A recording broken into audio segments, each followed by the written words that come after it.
Section 12, Support Material. There are a few things to be aware of when filling out this section.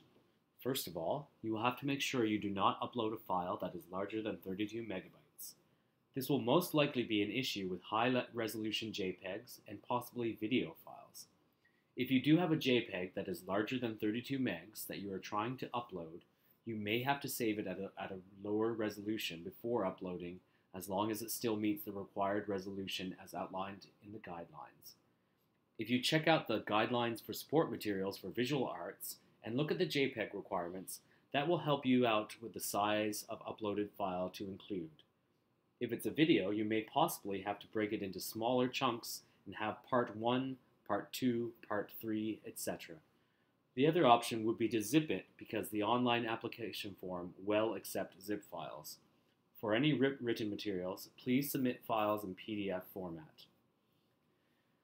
When you look at the screen below, you will have a box entitled Title 1.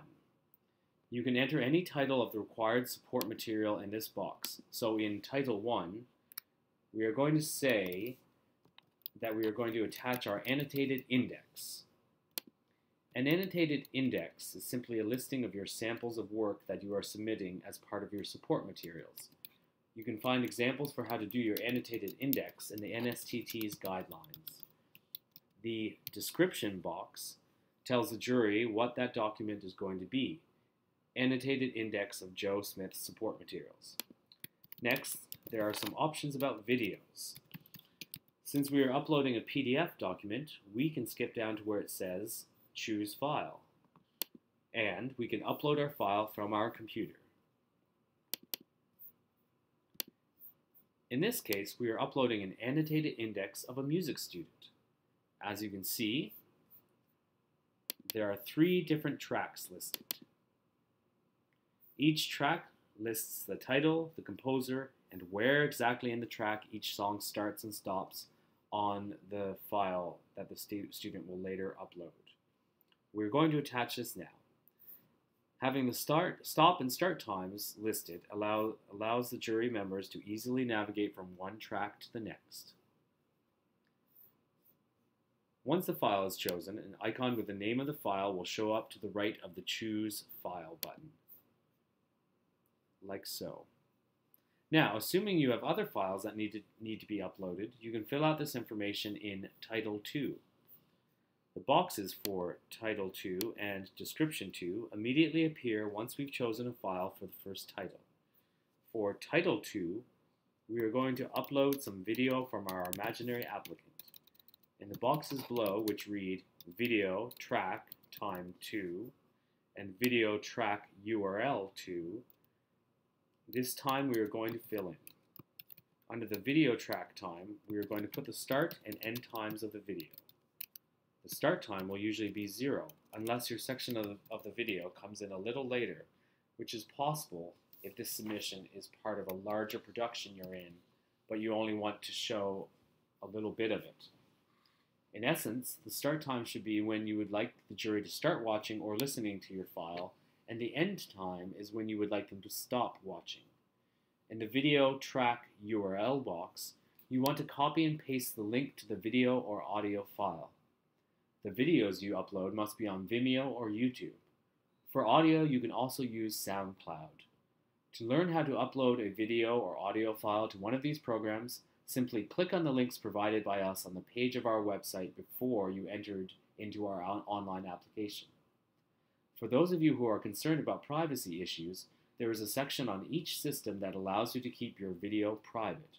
On YouTube, for example, you would click the Unlisted setting. This allows the Scholarship Program Coordinator, as administrator of the online application system, to be able to see the video, as well as all 12 jury members, but members of the public would not be able to see it. If you Google it, there are also plenty of online demonstrations. If there are separate videos to be uploaded as samples, you could upload each one separately, or upload just one file with the separate track times listed in your annotated index. In this example, as an imaginary applicant, we are going to copy and paste a YouTube file. We will double-click on the address bar, click Copy, then paste it into our box here. We don't need to upload a PDF file here because we put in our video link, so we can skip over Choose File.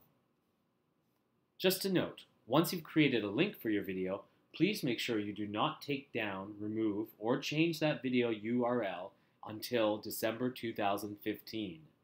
The reason for this is that if the address isn't exactly the same as is stated on your application form, the jury won't be able to find your video. The jury meets not only after the 1st of March and 1st of May deadlines, but also in the fall every year to decide who the 14 special awards will go to among successful recipients.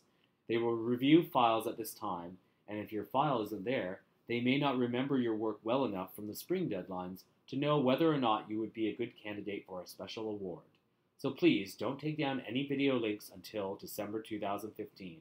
For more information about our special awards, you can visit our website. So far in this application, we uploaded a PDF document and copied and pasted in a video file.